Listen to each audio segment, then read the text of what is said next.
in our Yes, sir. syllabus, we have Okay. 3 sections. First deal with Yes. sources of finance Yes, sir. and cost of capital. Cost of capital. Yes, sir. And we will start from this section. The Okay, sir. second one is financial reporting, and that includes IAS, IFRS, Okay. and group accounting. Yes, sir. This is the major portion of our syllabus, the group accounting, Yes, sir. comprising of roughly, you can say that 35% of the syllabus is only group accounting. Group accounting. Yes, sir. A few days ago, one of my student cleared this paper at 111 marks, and he gave me the feedback that the majority question was from group accounting. Yeah. Okay, sir.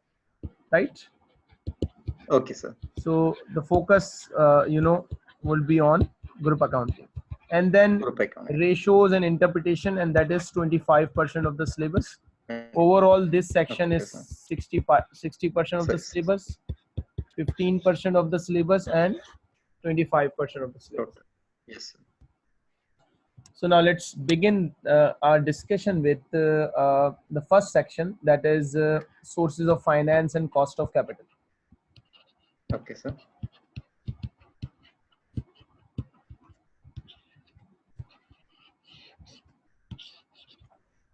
There are two options that we look for usually. One is the short-term financing, Okay, sir. and other is long-term financing.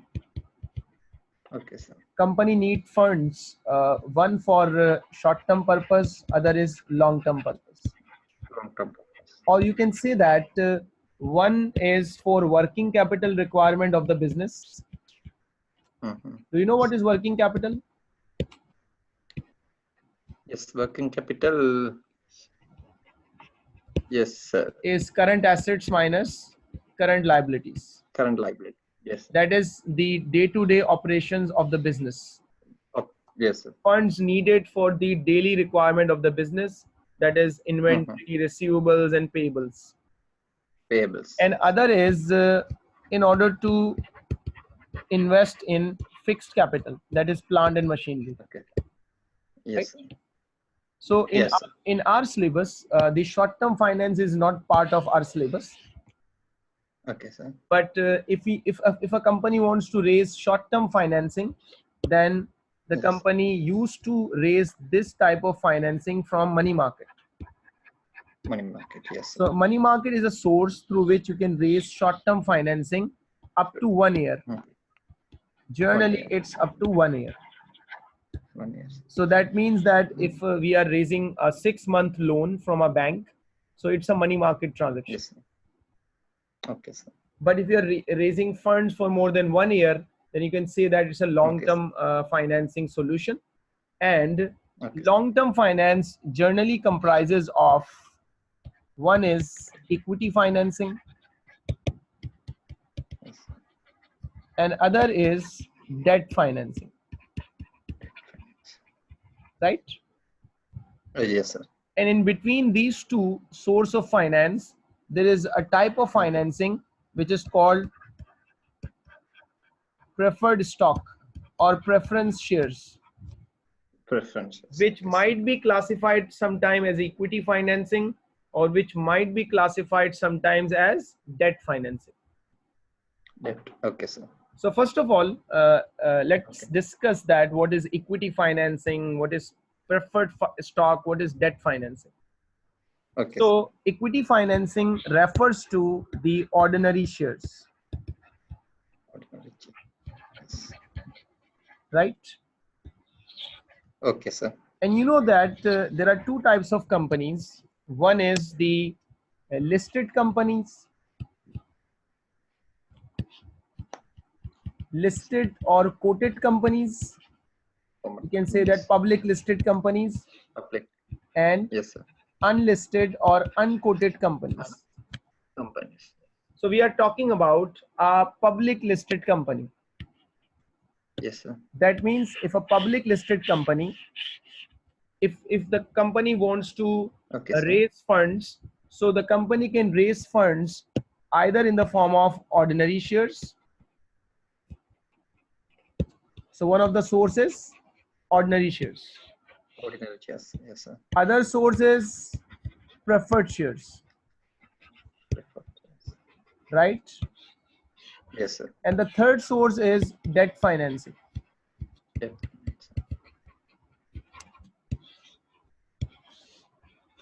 So if a company is a listed company or a quoted company, the advantage is that the finance, to raise finance, it's very easy for them to raise finance as compared to an unlisted or a private company. Private companies. Yes. Because public companies' security is traded in any recognized stock exchange, either Yes. in the form of ordinary shares or in the form of preferred shares or sometimes in the form of debt finance. Yep. Finance. Now we have to distinguish what is difference between ordinary shares, preferred shares, and debt finance. Yep. Okay, sir. So as far as the ordinary shares are concerned, the ordinary Okay, shareholders are considered as the owner of the business, okay, sir. right? Yes, sir. If you purchase ordinary shares of any company, you get the ownership right in that company, Yes, sir. as well as you get the rights, that is the What? voting rights. What? Rights. Yes, sir. In annual meetings, in AGM, in any meeting, you have the right to cast your vote as per your number of shares. Yes. And they get their return in terms of dividend. Okay, sir. But the dividend is not fixed. Fixed.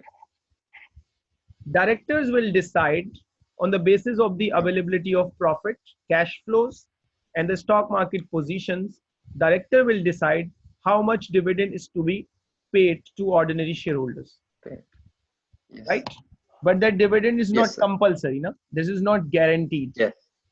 And Yes, sir. shareholder has no right to ask for any dividend payment, right?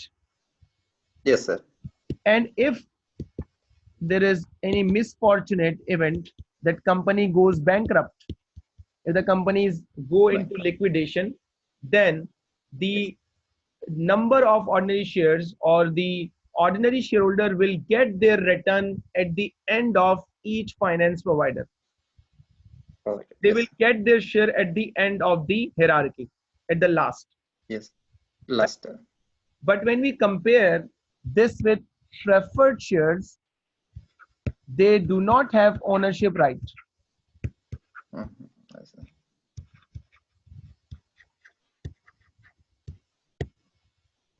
They do not have voting rights.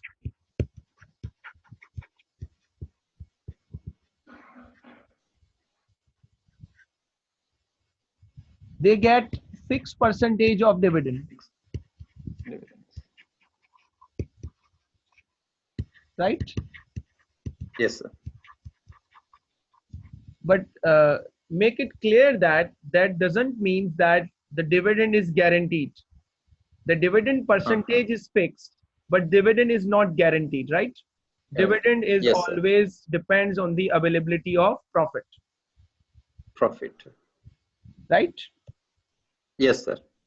And similarly, if we talk about the debt financing, so the debt finance provider or the investor will not get any ownership right. Yes. Ownership right is not there. As far as voting rights are concerned, there is no voting right. Yes, sir. They get return in terms of interest, Interest. and interest is compulsory, a Compulsory. guaranteed payment. Guaranteed. Now that's put some pressure on the company's financial statement, that if a company is not able to pay interest on time, what would happen? What would be the consequences if the company is not paying interest on time? The debt finance provider will ask for the court of law to ask for court of law to intervene and make the company to arrange something for the debt finance provider. And if the company is Yes, not in a position to pay interest, then the company would be declared as bankrupt. backdraft. Yes, sir. So that means that if you want to raise debt finance, you have to be clear about that you can pay your interest on time. On time. Yes, sir.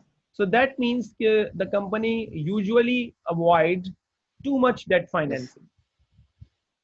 And the reason Yeah. being Yes. that if there is too much debt in your financing, that would put a pressure on your profit. And if the profit are not good, then you might be in trouble. In trouble. Yes. And debt holder Yes. get their return at first in the hierarchy. So first of Yes. all, if the company goes into liquidation or the company becomes bankrupt, the debt holder get their return first, and then preferred shareholders, and then ordinary shareholders. Shareholders. Yes, sir. So as far as the hierarchy is concerned, so this is the hierarchy of payment. First of all, secured creditors get their payments. Then unsecured creditors. Then preferred shareholders. And finally, the ordinary shareholders. So this is the creditors hierarchy in case of liquidation. Right? Yes, sir. Now, an important question is that if a company want to raise finance either in any form, whether it will be in terms of ordinary shares or preferred shares or debt financing, they have to pay a cost to their finance provider. Right? Yes. And Yes, sir. that cost is called cost of capital. So what is cost of capital? Cost of capital is the financing cost of raising funds. So yes, if they are getting funds from the ordinary shareholders, they have to pay cost of equity, right? If they are raising funds from the preferred shareholders, then it would be cost of preference shares. And if they are getting funds in terms of debt financing, so that would be cost of debt. So you can say that these are the component of cost of capital. Yes. And there is a relationship like cost of capital for the company is the investor's return. That means whatever investor is getting from that investment, this is the return for the investor and cost for the company. Yes. So that means we can create a relationship that higher is the risk, higher will be the return.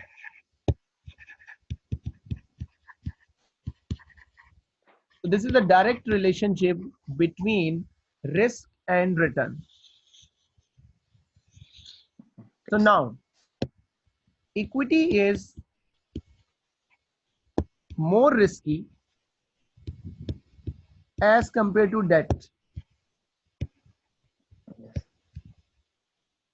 That means if you are providing finance to any company in terms of ordinary shares, you know that equity is more risky as compared to debt financing. So as Finance risk increases, so your required rate of return will also increases. increases. That means shareholders required rate of return is always greater than debt holder. Okay, sir. Am I right? Yes, sir. Question is why? Why shareholders risk is high?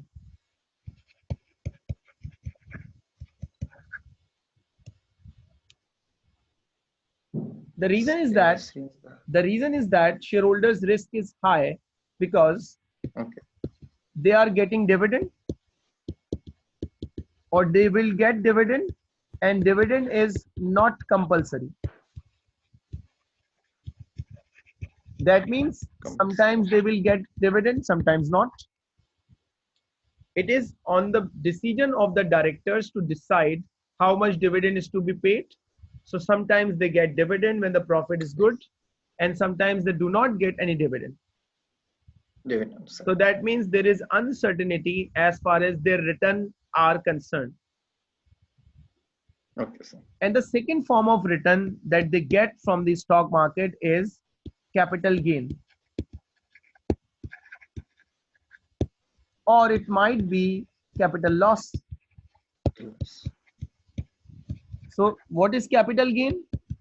Increase in share price. Share prices And what is capital loss? increase in this chapter. So you know that how stock market Yes. works. In a stock market on a daily basis, a few companies Yes. shares are increasing, few companies shares are decreasing. So investor might be getting some gain, or it might be possible they are getting some loss. So Okay. shareholders do not get any fixed payment in terms of dividend, and their shares might result in gain or loss. Losses. Just give me 1 minute. Okay, sir. Just give me 1 minute. Yes, sir. That being a shareholder, you are not getting any fixed dividend. Number one, Yes, sir. you might get increase in share price, and simultaneously you might get a loss, right? Yes, sir. So and Yes, sir. there is no security available in case if there is any mishap. So you have no security at all against which you Yes, sir. can cover your investment. Yes, sir. Plus, your number is last Last in the hierarchy of creditor. creditor. So that puts a pressure on shareholders that they know that if the company is not performing well, the company will not pay dividend. If the company is not performing well, the share price might go Yes. down. If the Yes, sir. company goes bankrupt, then it might be Yes. possible that they will not get anything at the end of the day. Okay. So that means that their risk is uh, quite high as compared to preferred shareholder or as compared to debt finance. Determines. So as they are on the higher side of risk, so always they ask for more return Okay. on the principle of higher is the risk, Highest higher will be the return, right? will be the return. Yes, sir. So if you have to satisfy your shareholder, you have to tell them that your rate of return is high as compared to debt financing. Now, if we Yes, sir. compare, similarly, we can say that debt is a cheaper source of finance as compared to equity. Good. Now, why debt is a cheaper source of finance?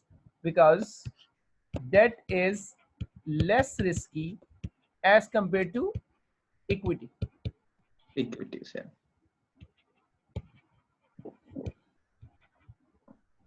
As compared to equity, because their interest is fixed, guaranteed.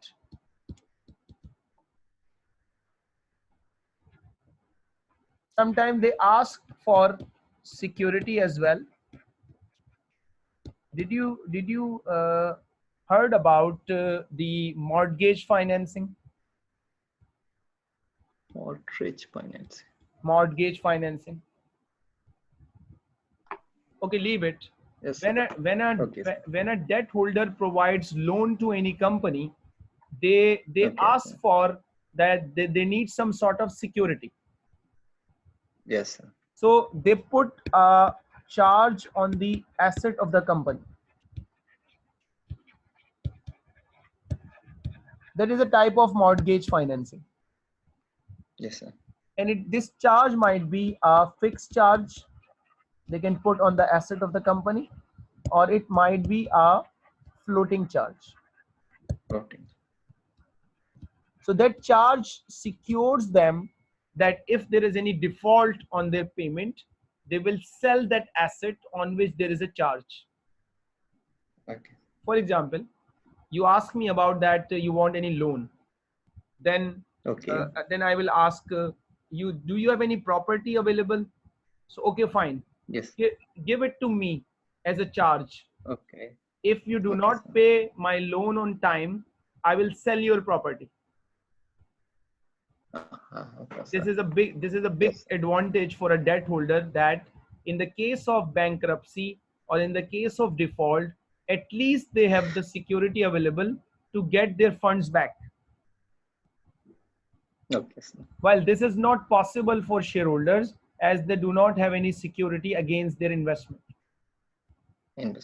So this makes debt as a less risky investment, and so debt holder cannot ask for higher rate of return like shareholders. Yeah, okay. Right? Similarly, yes, sir. When a company pay interest or dividend, the interest is considered to be an expense in profit and loss account. Interest is shown as expense. And for tax purpose, interest is a deductible expense.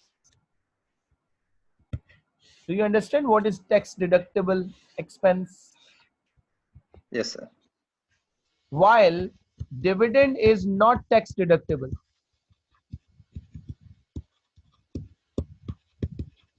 So that means if you are paying dividend, you cannot get the benefit of tax reduction on dividend. But if you are paying interest, you can record interest as an expense, and as a result, your tax liability would be reduced. Yes, sir. So there are two aspects of debt being a cheaper source of finance. One with reference to the investor, this one. Yes, sir. And other with respect to company, as company gets tax relief on interest payment.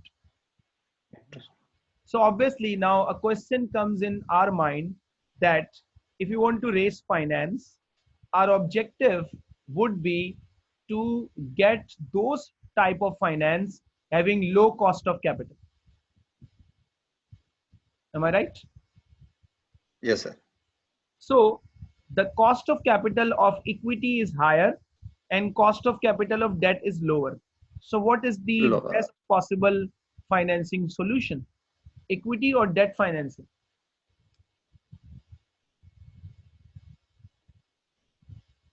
What do you think?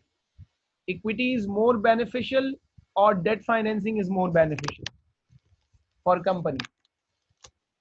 For company, equity is more. Obviously, we are looking for cheaper source of finance. Yes, sir. Then as far as the cheaper source of finance is concerned, debt is a cheaper source of finance. Yes, sir. So obviously you will adopt debt financing rather than equity financing, because equity financing is more expensive. What do you think? Yes, sir. But this is not the case. If you Okay, want to raise finance and you get debt finance more, then it would put a pressure on your profits. You know that profits. interest is compulsory. Yes, So yes, sir. if debt is higher, that means interest would be high. And Okay, sir. after paying your interest, there will be no profit available for the payment of dividend to shareholders, Dividend, shareholders. right? So Yes, sir. company generally do not take too much risk. So they keep their debt burden low as compared to equity. Equities. Yes. So rather, in practical terms, when we raise finance in terms of a financing mix.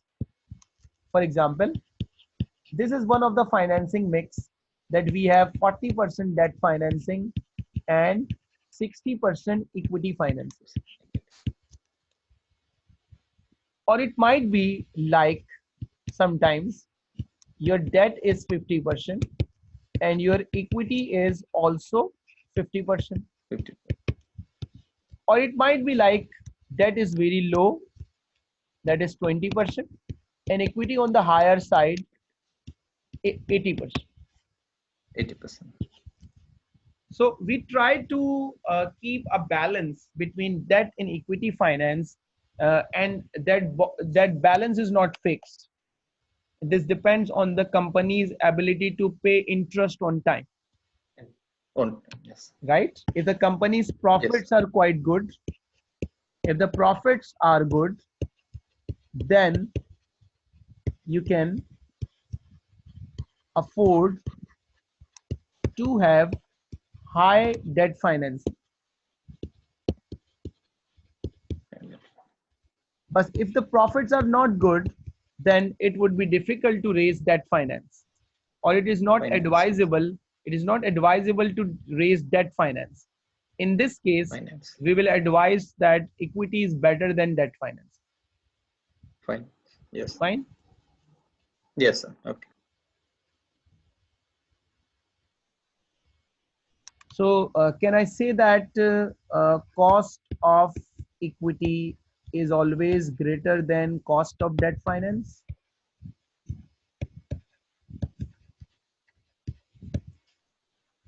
Is it right?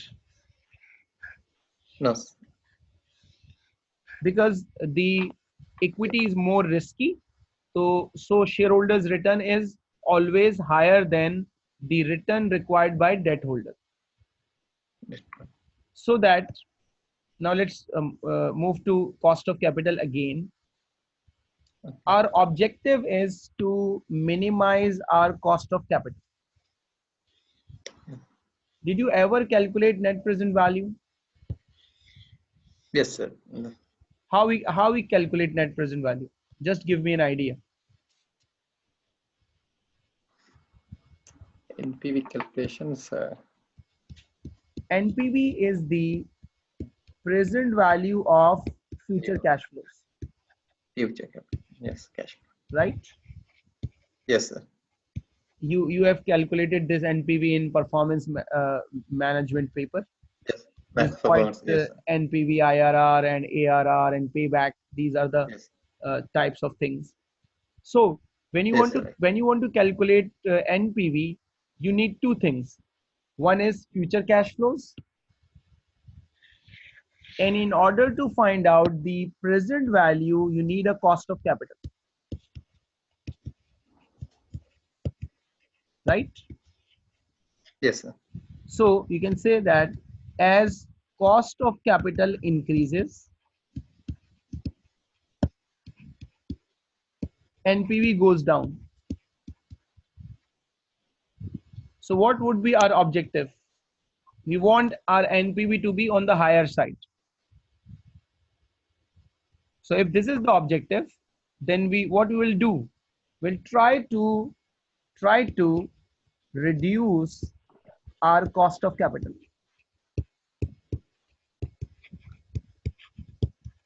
So how you would reduce cost of capital? By raising equity financing or by raising debt financing?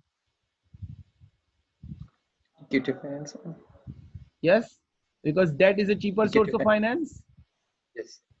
So if you raise more equity financing, your cost of capital would increase as it is expensive. Yes. So you try to keep more debt financing in your financing solution in order to keep cost of capital down, Uh, right? yes, sir. But as you start using more debt financing, that creates a risk for the shareholders. Shareholders. Now this is not fixed. This is not a decisive value that how much debt financing is there, how much equity financing is there. The company have to keep trying that they have to arrange a level of debt and equity financing at which cost of capital is minimized, Okay, sir. right? Yes, sir. Let's put some number. For example, our cost of equity, assuming, is 15%, and the company's cost of debt is 8%, right? Yes, sir. And the financing mix is like we have 60% equity and 40% debt finance. That Fine. means we have created a mix. Part of the financing is from equity and part of the financing is from debt. Now, what is the average cost of capital? So in order to find out the average cost of capital, multiply by 15% with 0.6.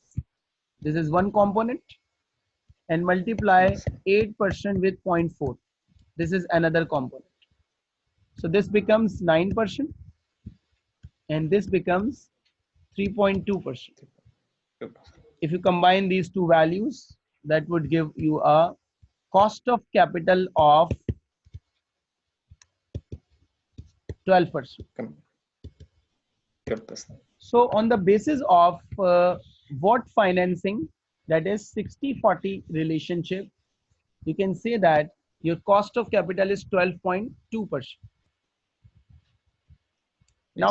Now we will think about whether this is a minimum cost of capital or not,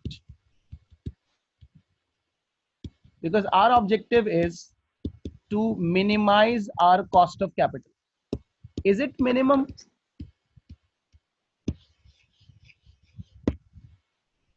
If this is not minimum cost of capital, then we will try to change this mix of financing in such a way that will minimize our cost of capital, right? Yes, sir. Now let's assume that I'm making some changes, right? And I'm thinking Okay, that sir. 60-40 is not good. Just assuming. Let's put this, that if our cost and equity is 50-50, other things remains the same, what would be our Mm. average cost of capital? Now Okay. 0.5.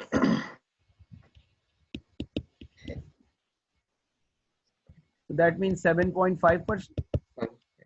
and that means 4. Yes. So overall, the cost would be 11 point. 0.5 This is the average cost of capital. meters.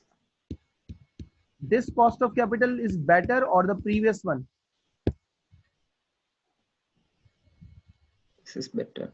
This is better. That means that if I have arranged the financing mix in such a way that I have to arrange the financing mix in such a way that would minimize my cost of capital. That is our objective. Yes.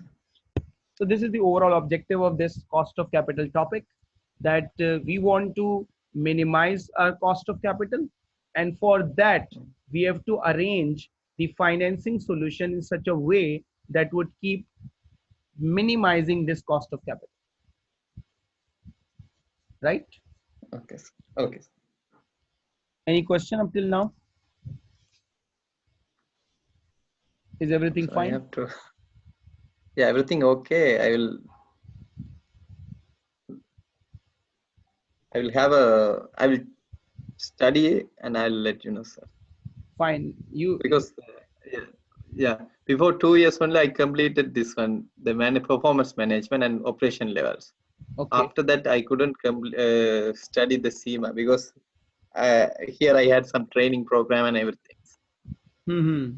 That's not an So that's issue. was If you read the book or the notes, that would be fine. yes, sir. You can easily get Yes, sir. this F2 paper is quite easy. Yes, sir. Okay, Yes, sir. Now just now only I'm remembering everything, sir. Sorry, sir. I will learn it and I'll come to line. no issue. Okay. So that is our basic objective, that Okay. whatever is the financing solution that is available, Okay, sir. we'll try to Okay. make a mix of equity, preference, and debt financing at which our cost Okay. of capital is minimum. This is our basic objective. Okay. Okay, sir. Because if cost of capital is minimum, what would happen?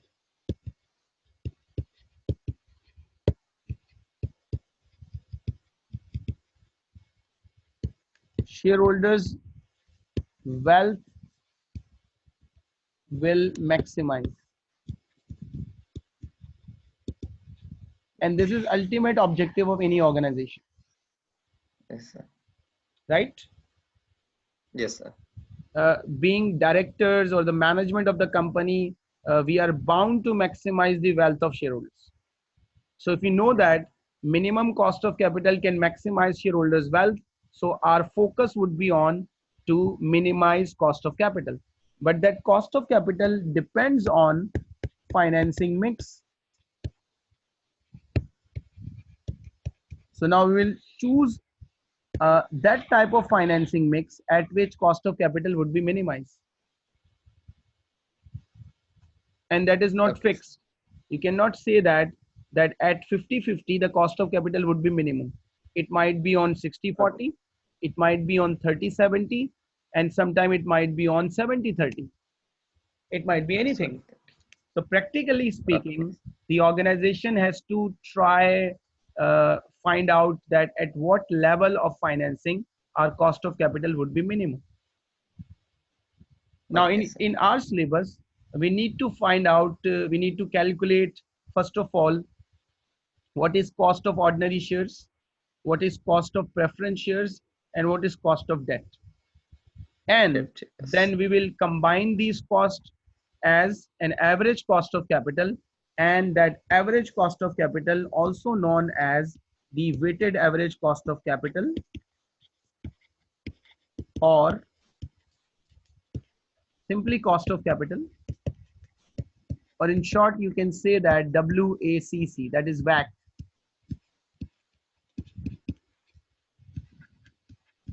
So in exam you have to show that you know the calculation of cost of equity, cost of debt financing, and finally the weighted average cost of capital. You have to face the Capital. numericals. Okay, sir. Now how we can calculate cost of equity, cost of debt, and cost of preference shares? So first of all, let's discuss that what is cost of equity and how we can calculate cost of equity. The cost of equity, also known as shareholders required rate of return, right? Yes, sir.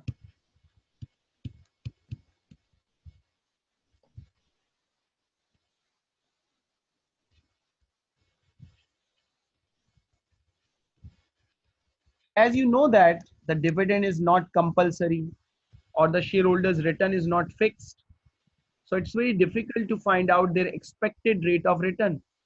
It's not actual rate of return. We have to find out the Yes, sir. expected rate of Expect. return, that how much they are expecting from our company, Okay. right? And Yes, sir. for this we need to find out a solution through a model which is called dividend valuation model. This is a technique, this is the model through which we'll calculate the cost of equity. This is one of the model. There are better model available, but this just single model is available in our syllabus. That if you want to calculate cost of equity, you need to find this out using dividend valuation model. Okay. So now what dividend valuation model is all about? What is the argument behind dividend valuation model? How it is to be used for the calculation of cost of equity? Equities.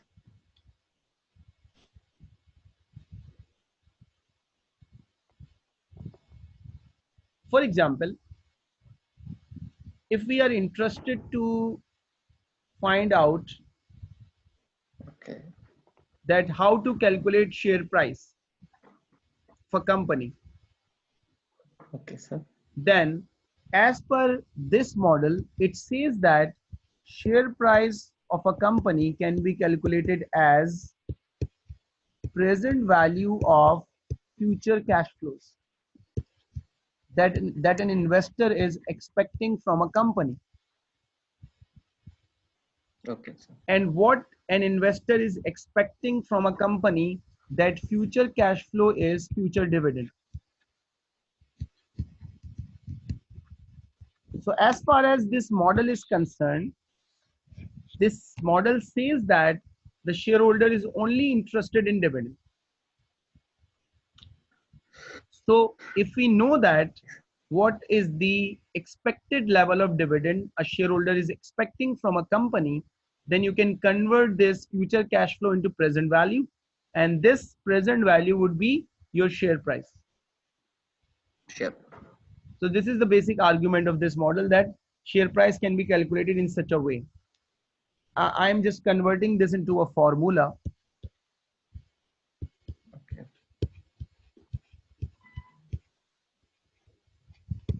That is usually available in your exam. This is the formula. This is the formula of DVM, dividend valuation model, through which we can find out share price if we need to know the share price. Okay, sir. So in order to find out the share price using this formula, we must know that what are the variables. So this is X dividend share price.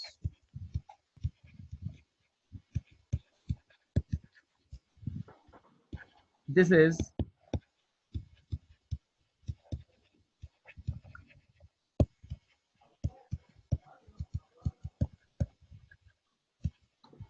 and it is assumed to be constant growth rate.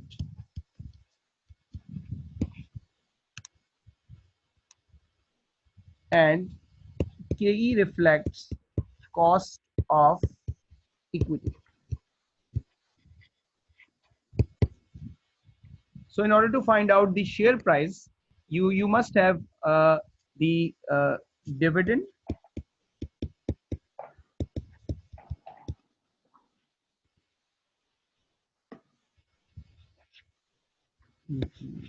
you can say that current dividend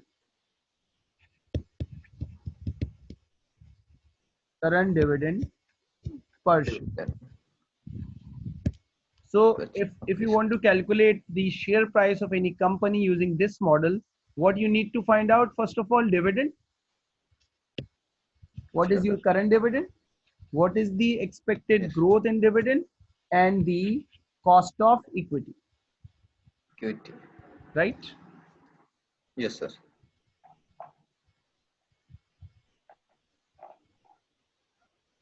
So for example, let me give you some data so that we can find it out.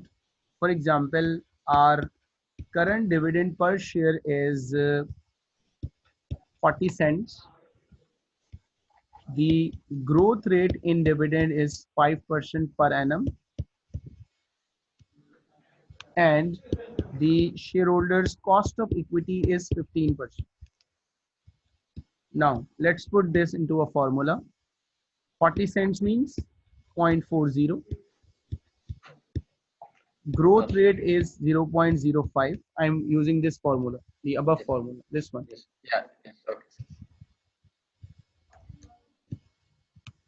And divide by 0.15 minus 0.05. Fine. Do you have calculated right now? Yes. So if we calculate this formula, it will give us a figure of 0.42 divided by 0.10, right? Yes. So, and that is, you can say that dollar 4.20. So this might be the current share price. That means Okay. if the company is paying 40 cents dividend and the dividend is expected to grow at a rate of 5% per annum each year, and the cost of equity is 15%, then the current share price of the company is 4.20. Okay. Right? And Yes. as you know that we are not studying right now how to calculate share price, but we are studying right now how to calculate cost of equity using this model. Cost of equity. Yeah. Yes. Right? So we will rearrange Yes. this formula into, if we have to find out cost of equity, then this formula becomes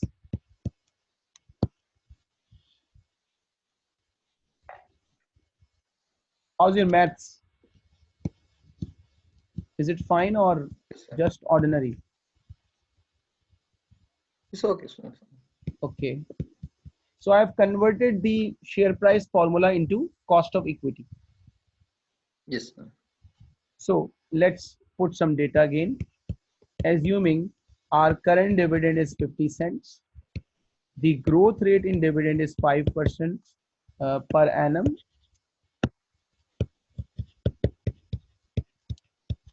and the share price is 3.50. What would be cost of equity? Point 1 plus 0.07 divided by 3.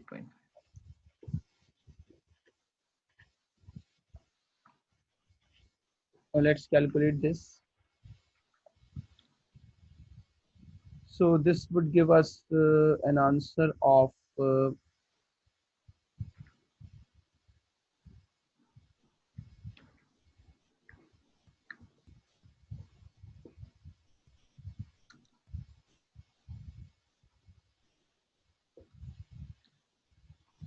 just a minute. Okay. Let me calculate.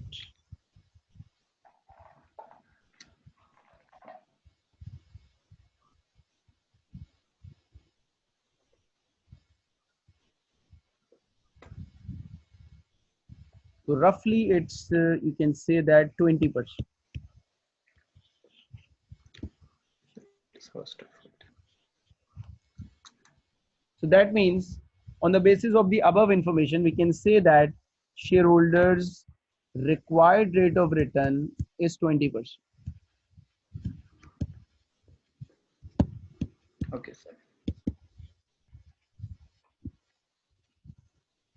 Now there are variety in this calculation because sometimes the growth rate is missing, sometimes the share price is missing, sometimes the dividend is not available.